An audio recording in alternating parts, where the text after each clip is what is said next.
Hey guys, G here again from The Way Within.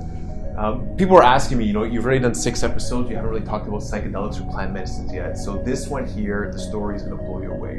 A story about a guy who had everything, or so he thought, but just really wasn't happy in life. And in one night, his life changed. This was someone who was ready to end it all. He had all the money in the world and just was not happy, hated himself.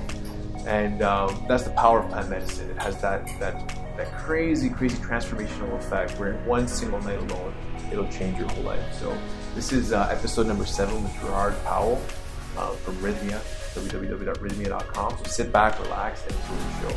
See you guys on the other side. Peace. You're ready to wake up, you're going to wake up. And if you're not ready, you're going to stay pretending that you're just poor little me.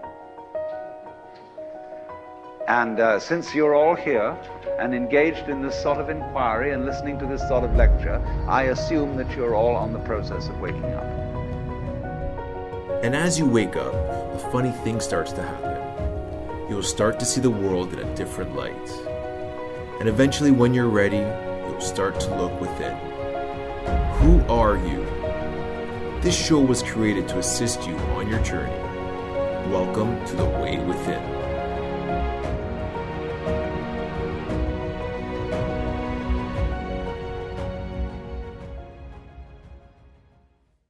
Today I have a very special guest, Gerard Powell, founder of Rhythmia. We're here in beautiful Costa Rica at, I don't even want to call it a resort. It's more than a resort. It's a life advancement center, and it's just magical.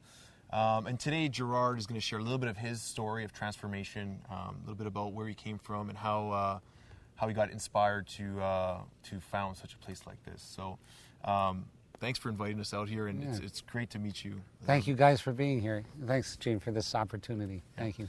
So basically, if you just want to tell the viewers or listeners, if people are tuning in via podcast, just a bit about your past, what your life was like before, absolutely, and then leading up to your, I guess, what you'd call transformation. Yes, yeah. Well, I was born in an Irish Catholic, Irish Italian Catholic family that was very violent, a violent family. My dad, was violent with the kids and super strict, and was mean to women, hit my mother. So I was a very confused kid. I ended up getting kicked out of a bunch of Catholic schools. I got kicked out of the last public schools that would take me in the area, and I quit school in the 11th grade. And then about a year and a half later, I was arrested, and I went to jail, and I was awaiting trials for these 7 crimes that I absolutely committed. In a jail, which strangely enough, nobody else committed any crimes. Right. Everybody else was innocent in this Right. jail. But I actually did these things, and it came time for trial, and I didn't have bail money, so I sat in jail. It came time for trial, and for an odd set of reasons, I was acquitted from all these 7 things that I did. And I said to myself, well, I want to go on in life and at least be something. So because I was raised Irish and because I was raised Catholic, half of that's Irish, but because I was raised Catholic, I had no idea about spirituality and stuff. I knew there was like heaven and hell. You were good or bad, and I was bad, right? So the only thing that I knew that I could do to get somewhere was to make money. So I made my first $1 million in my 20s, and when I say made, I mean I saved $1 million, put $1 million away. I bought my first plane in my 20s. I took a company in my 30s public, and I had a big paper net worth, more than 100 million. And then at 41, I sold my last company for 94 million in cash to a public company.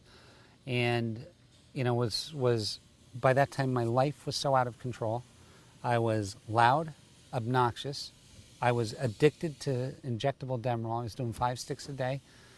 I was just a mean person. I was a terrible guy. I hated myself. It was so bad that every time I got a new car or a new plane or made another $1 million, I would expect to get some kind of buzz out of it, and it would be a letdown. And it got so bad I tried to commit suicide 2 times. And I was a fellow who was committing suicide when he had, let's say, 50 million in cash. I wasn't down on my luck or anything like that. It was just so bad. And so on a particular day, I decided it was over. My son saw me injecting something, and it wasn't cool. And I decided to go to Passages Malibu, to this high-end rehab place.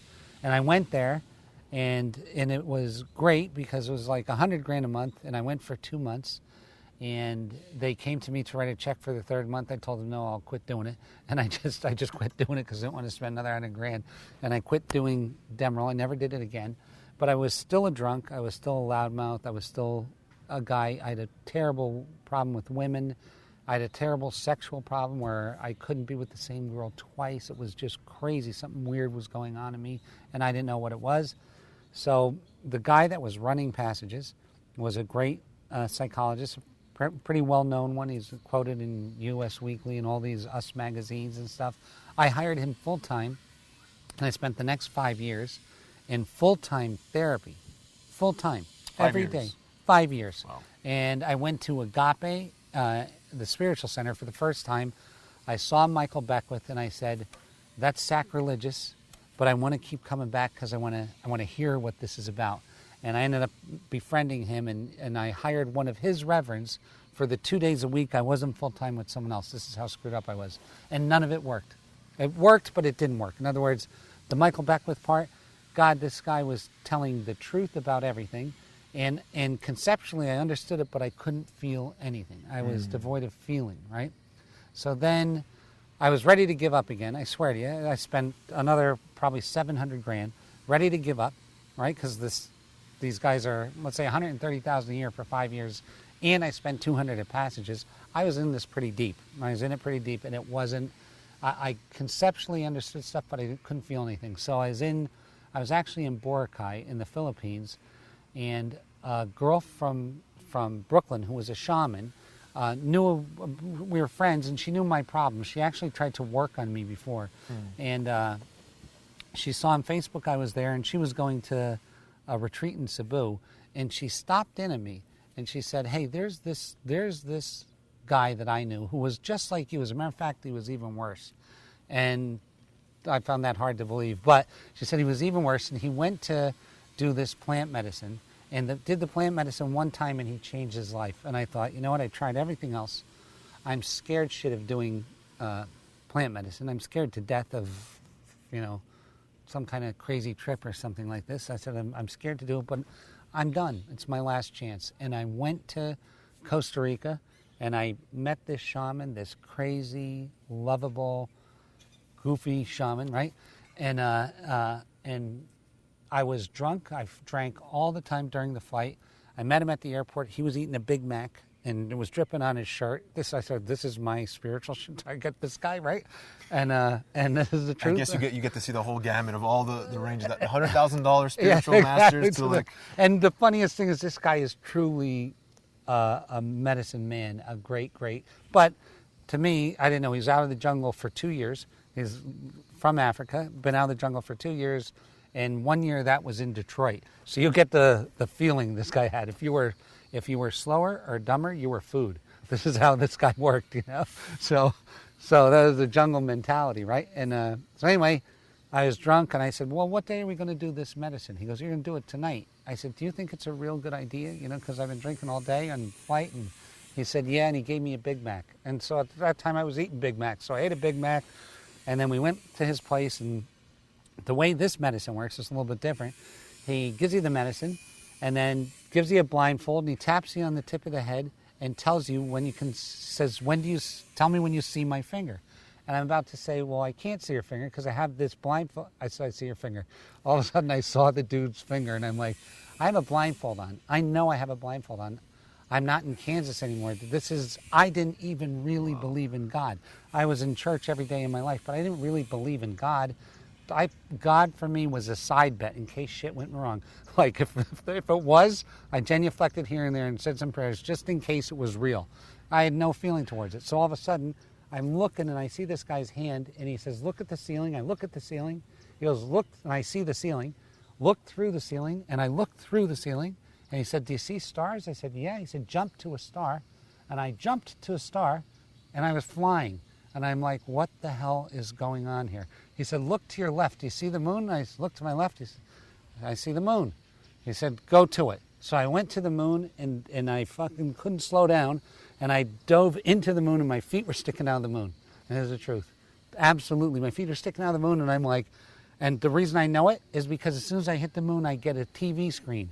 And the TV screen's a picture of the moon on this side and a cursor on this side. So you're blindfolded. You're lying down. You can communicate still, so you know you're in two places at once. Is that what? Yeah, the well, experience is like? the whole time you're talking to the shaman, telling him what's going on, and he's telling you what to do.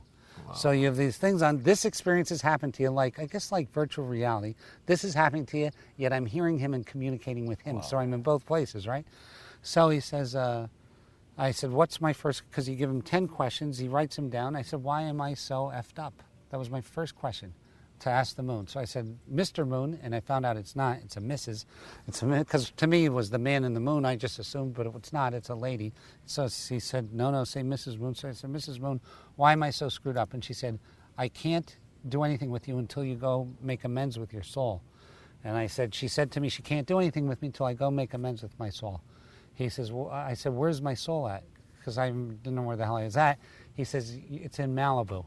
So he goes, fly to Malibu, which I knew how to do. I flew right to Malibu. It's about a 2-minute trip from the moon to Malibu. Okay. That's about what it takes. And We'll do the calculation on the speed meter. exactly, We'll figure out how many miles an hour that was. But the truth, I get to my deck in Malibu, and I look in, and I see me at the computer. He said, walk in and just start Because talking. he knew you lived in Malibu. Yeah. Is the shaman on plant medicine as well?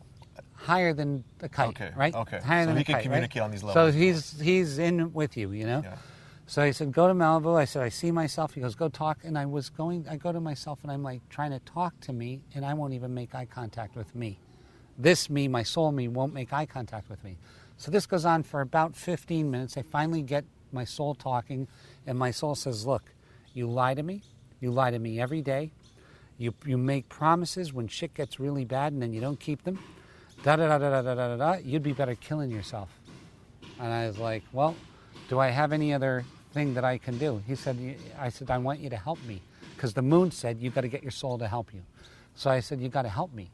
And this thing went on for 45 minutes. And finally, I agreed that I would take my soul with me for the rest of my life on every decision, on everything I do. Your soul wanted to make sure you were serious this time. That I was serious and that I was real. But I didn't even know I really had a soul. So like this was all new to me, right? So the soul says, okay. And then he flies with me. And we start flying again. We go back to the moon. And no, we don't go back to the moon. He goes, first we have to go to Scranton, Pennsylvania. So I knew exactly where it was. That's about a minute. We fly to Scranton, Pennsylvania. The house where I thought I was going was a different house than the house he took me to. The house he took me to was my grandfather's house. I haven't seen it at this time in about 46 years. I see it. All of a sudden my soul turns into the 3-year-old me. He's holding my hand. I'm walking a baby into a house. And as soon as I get around the house, I can smell food. It smells like turkey. There's Bing Crosby music playing. There's snow outside. It's like around Christmas. There's a Christmas tree. I smell pine needles and shit, right? And I get the immediate feeling that shit's not right. And so I go with the kid, and I see a stain that I made. I would never remember making a stain at 2 years old. But when I saw it with my kid, with me, I go, holy shit, I did that. I remember doing that. Wow. And making the stain, right? On the wall, it was a cranberry juice stain on a wall. And so we walk in to the thing, and we're going to this coat closet, and he's telling me where to go, like pulling me. And as soon as I see the coat closet, I know things are going to get probably worse at this point. I open the coat closet, and my grandfather has his penis all over me as a kid, the 3-year-old boy. And so I'm like, oh, well, to me, that explained a lot of things. I'm like, well, that's why I'm so crazy. That's why I can't connect with women. That's why I can't connect with dudes. I can't really connect. It's weird. It's like, I was so shut down, right? So it was the best night of my life. So the thing is this, so I found out what was wrong with me, and I was just in such awe the whole time. Well, really, the thing is, too, I said to him, this didn't happen to me. I had no recollection of it. And he said, ask your dad. I said, my dad's been dead for 6 years. He says, call him. I called him, boom, my dad shows up. My dad says, don't think you're so special. It happened to him, too, to my father. Nobody ever spoke about it. Crazy shit, right? And tight family, nobody even mentioned a word about it. Yeah. Right? Crazy, right? So then I went back to the moon, and I got my other 9 questions answered. And when we were done, the shaman said, now go back to your grandfather and ask your grandfather what he's going to do for you. So I said to my grandfather, what are you going to do for me? And my grandfather said, I don't give an F about it. I don't care about it. I didn't do anything wrong. Da da da da da. So then I told the shaman what he said. He said, go back to the moon, ask the moon what she's going to do for you. I said, Mrs. Moon, what can you do for me? And simultaneously I opened my chest and I got my heart and I pulled my heart out, and my heart was black, like sandpaper black kind of, and it felt weird and dry and stuff, right? And I just handed her my heart. Now at this point the moon has hands and shit, right? So the moon takes my heart and starts wiping off my heart. And it looks new, and she gives it back to me. I said, McGinnis, she gave me my heart back. He said, put it in your chest. So I go to put it in my chest, and it turns black again. And now I start tripping. Well, I'm tripping to start with, but now I really start tripping because I have my heart out, and my heart doesn't look good. I just computed that I'm on the moon. I have a bad heart. It was the only one that I saw. I'm probably going to die, is what I made of that, into that. And I said, she said, ask Mrs. Moon, ask her for a new heart. So I said, Mrs. Moon, would you give me a new heart? And she all of a sudden takes this brand new pink, beautiful, latest model heart out, right? And puts it in my hand, and I start crying. I was crying like crazy that this could even be happening to me. And I'm like, I put it in my chest, and then... When was the last time you cried before that? I haven't cried. At that point, I bet I haven't cried in... My son got sick once, maybe 15 years, something like that. Even with my dad, I didn't cry, So like it was a crazy, crazy thing. And then the next day, I no longer wanted... I quit smoking cigarettes. I could drink. I was drinking 10 drinks a day. I could drink 2 drinks and not drink another drink. I wanted to start eating better. I wanted to do these things, and not that I was trying to do them. I just wanted to do them. Something in me changed, and then I said, I know that there's a million people like me. I know that mine was extreme, but I know there's people, I watch them driving to work and they'd rather be dead. I watch them like picking up their kids and they're in pain. I watch them like this planet's in pain, and I'm not a spiritual guy. I'm a business guy. And I completely sloughed off business and said, the hell with it. I saw death. I saw both sides. And the only thing that counts is what you can do for other people. And all these people, no matter how they fake it through their life, because if you looked at me, you would have thought I was the happiest guy in the world. You would have thought, oh, this guy's thrilled. He has money. He's this, he's cars, the girlfriends, da-da-da, wife, kids, da-da. I was death. I was in death. And so many people are just existing in death. This is one of the craziest stories I've heard, for sure. And I've heard a lot of crazy stories. But for people listening, what would you have thought the day before you had this experience if someone told you that exact same experience? That they should be put away. Crazy. I honestly don't even speak anymore in restaurants, because this is the only thing I talk about. I talk about because we built this place where this happens to so many people, and that's what I'm talking about. And I think back, God, if it was 5 years ago and I heard somebody at the next booth talking about this, I would have called somebody. Like, these people are crazy. This guy's talking about the moon speaking to him.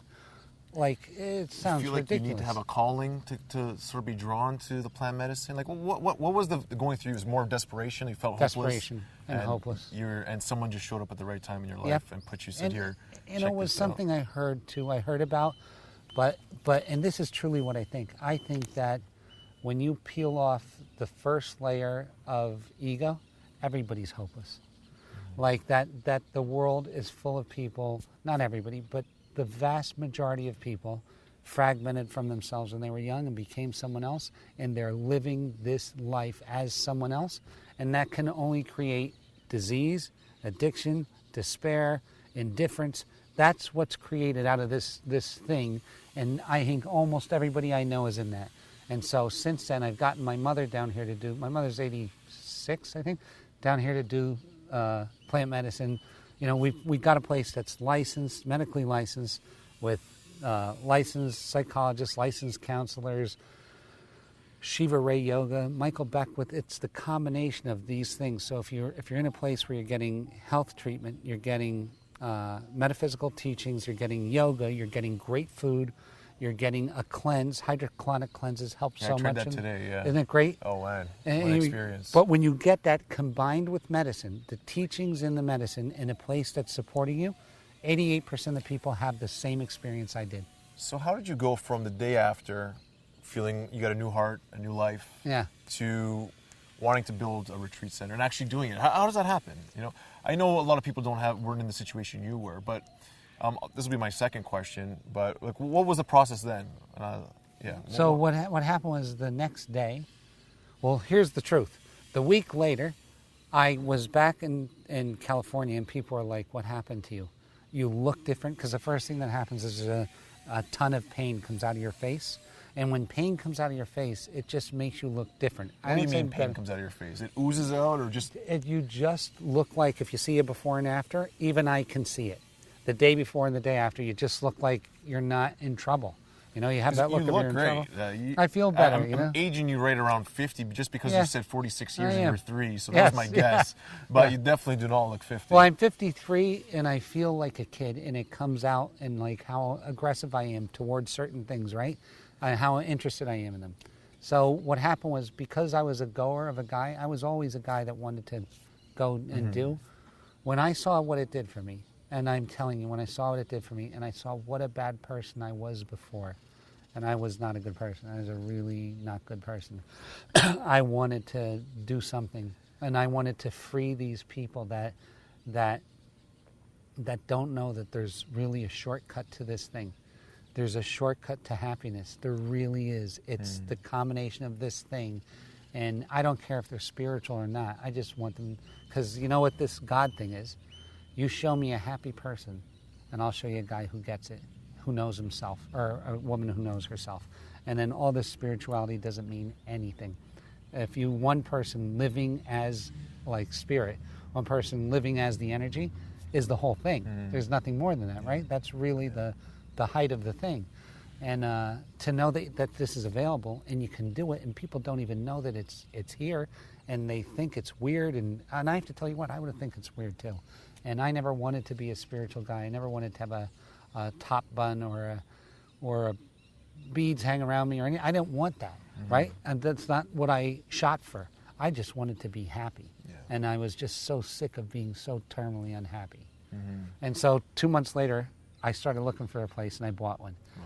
And I didn't even know how I could put this together or whatever, and we just jumped in, and it took another year after that, and before we opened, and that's only a year ago.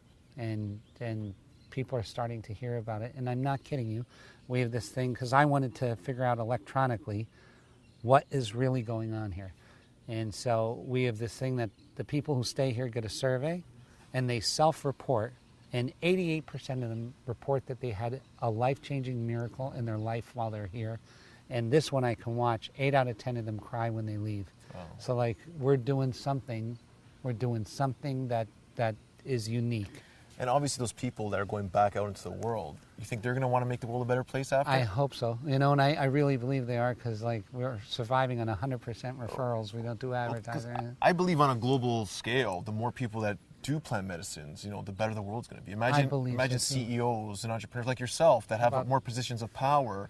Now they're like, okay, now that I can do something. If we could get a terminally ill patient to kidnap Donald Trump, I'd throw my hat in the ring. I'd say, okay, I'll give it a shot, you know, because one cup of ayahuasca, and we would change the world. We could change the world with one, you know, because deep down, he's just another hurt guy, and all that. He needs one glimpse of it, and you know, your ego gets drunk on medicine, and then all of a sudden it shuts down, and you can see, and one glimpse of it, and change the world.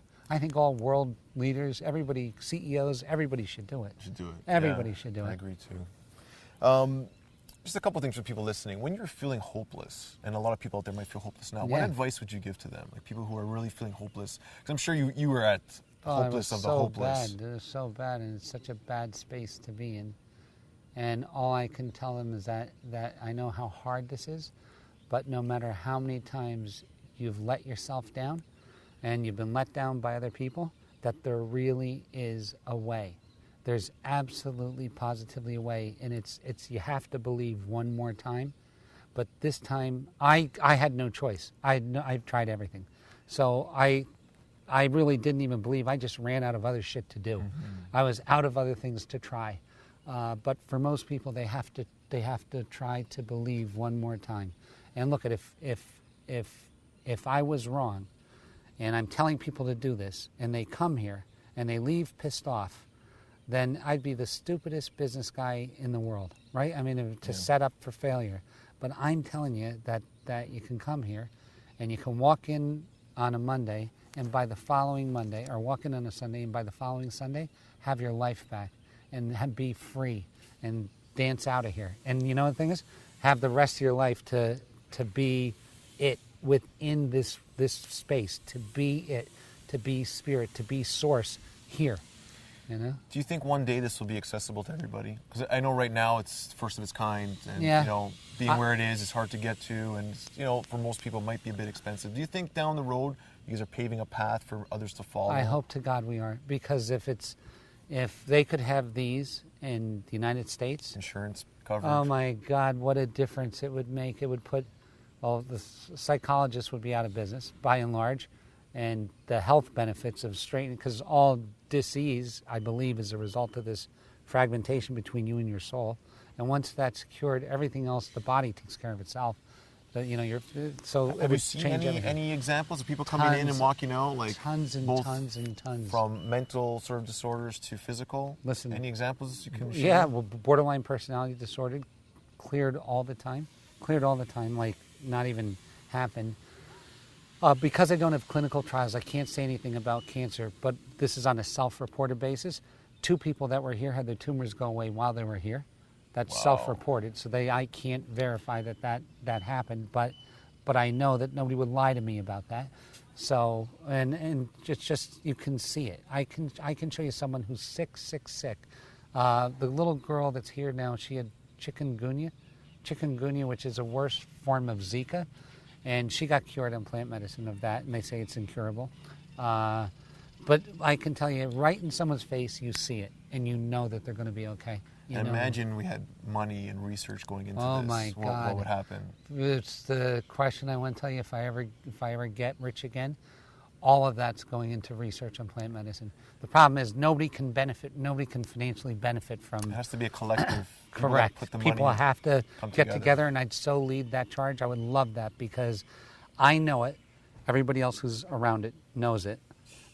It beats everything. As far as curing all kinds of diseases, it beats everything, because the dis-ease is in your mind.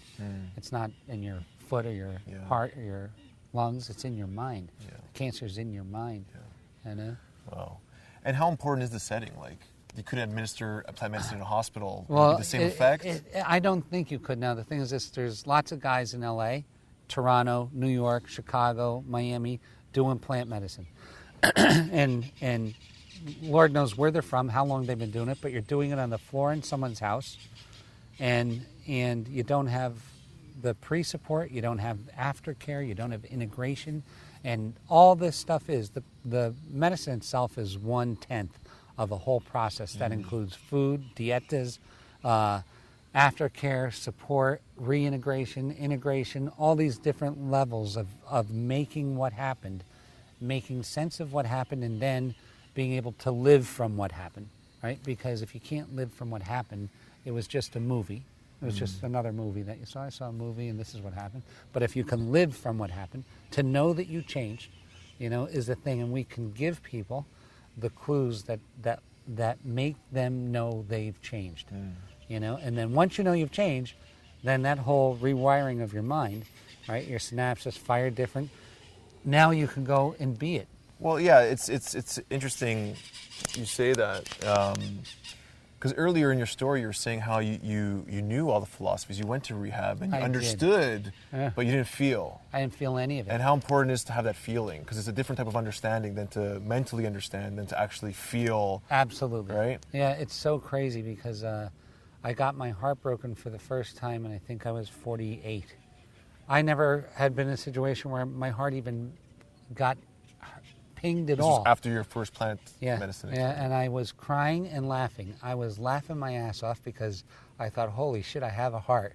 And I was crying because it was broken, you know. It was the craziest thing, you know. But I was so happy about it because I had one. Yeah. You know, I really have one. I felt like the Tin Man my whole life. I felt like the Tin Man, you know, because I didn't feel things. I would watch things. People have babies. I would learn from TV how to treat people. Somebody has a baby, you smile and give them a cigar. Like, this is what I learned. Like, you know, somebody dies, and you send them flowers. Like, I didn't There's feel no anything. feeling. No Wow. feeling at all. None. Wow. Yeah.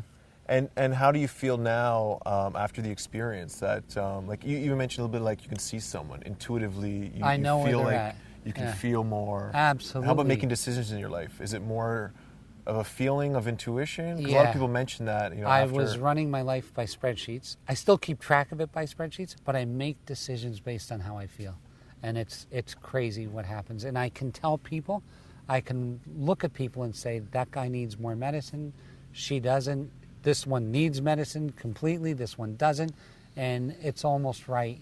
The medicine can help anybody. Yeah. It's just that the ones that are pretending, I'm getting better at seeing. Because, you know, everybody, the medicine can help every single person, everyone. Yeah, so just one more quick story that I think a lot of the business people that are listening might connect to a little bit. The story about how you placed an offer on this place and saved yourself a ton of It was money. the craziest thing. So I asked the medicine. I came to Costa Rica, and then we flew around for about 10 days on a helicopter, and I looked at about 11 or 12 places. And so I did a journey, and I asked the medicine which place we should buy. And this was the most expensive one. And I'm like, she said to buy this place, the Rhythmia place. And I'm like, oh crap, because I don't have that in spendable cash. They were asking $10 million. I said, what should I offer? And she said $3.6 million. And I thought, you know, I'm a nervy Irish Italian. I almost ask anything, but that's even a little too nervy for me. But nevertheless, 2 days later, I made the offer, and they took it on a $10 million listing. And I was like, just shocked. I'm like, oh my God, you know, that's never happened to me before in my life. First off, if I offered 3.6, they'd say, never talk to me again. And never would somebody say, okay. They'd say 7 or 8 or, you know, like, okay. I was like amazed. It's like the universe was telling you. To So, do it, yeah. last question, and